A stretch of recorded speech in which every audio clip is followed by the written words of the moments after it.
Okay, hi. Today we're going to be demonstrating how to take a radial pulse, both on yourself and another person. Before we start, I'm just going to run you through some safety things. So, in the unlikely event that there is an emergency, our rally point is just down in the driveway, down there, and you exit via that exit over there.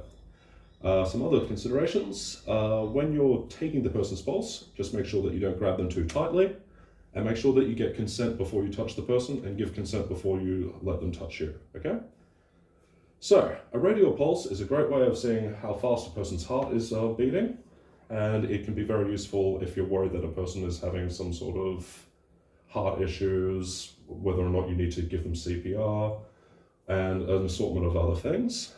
In order to do a radial pulse, it's really quite simple. We look for where the thumb is, and we put our first, second, and third fingers on and feel for the pulse.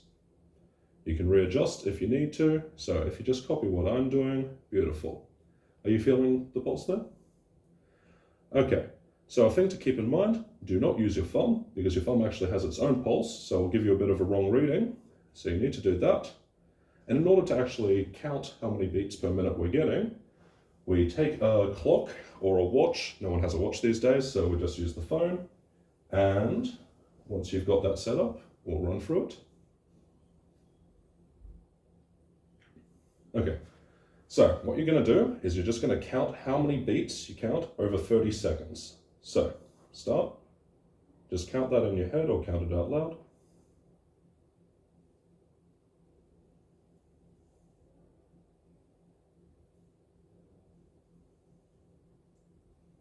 If you're having any difficulty getting the pulse, you can start again.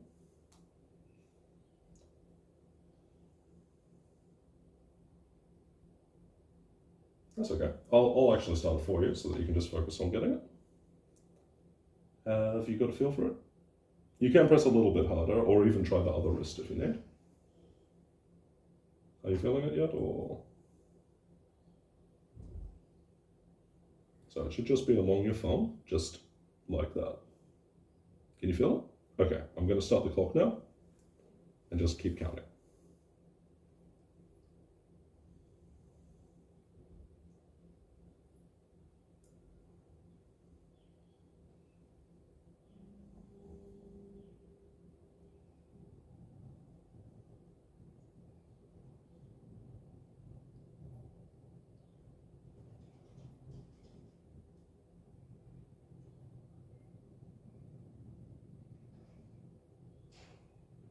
Okay, so what did you count to? I got 29. 29, so you times that by 2. So I have 58. So 58 is the number of beats per minute that you're getting.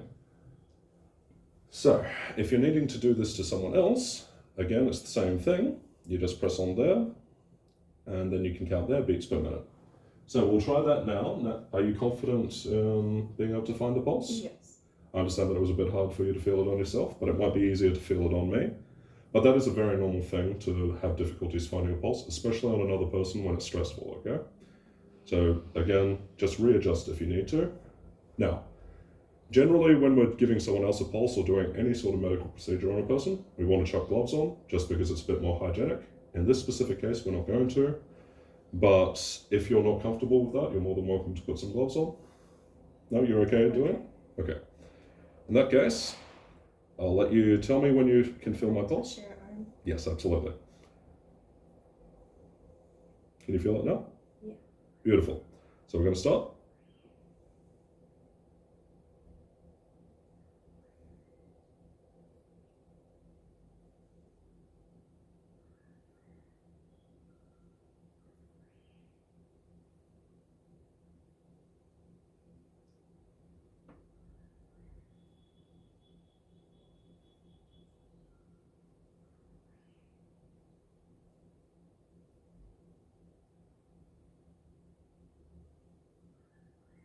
Okay, what number did you get? 45.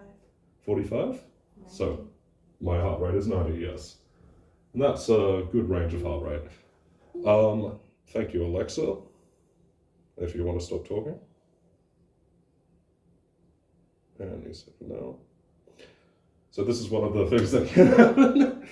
Okay, So, other considerations to have when you're taking something like a radial pulse, aside from obvious things like a person being bleeding or anything, is if you're taking another person's pulse, often they might be a bit disorientated. So just make sure to position yourself in a safe position where they won't be easily able to grab you, okay? So that's why we go for the radial, and we don't necessarily always go for a carotid pulse, even though that can be easier to find, because it puts you in a safer position. So make sure to position yourself, if for instance the person was down there, position yourself in a position where you can step back if you need to, if they suddenly wake up and react. But if you're just taking a person's general pulse and you know them, you don't necessarily have to worry about that. But yeah, that has been how to take a radial pulse. There's a handout over there if you want to refer to it in the future. But you've done a very good job. Thank you.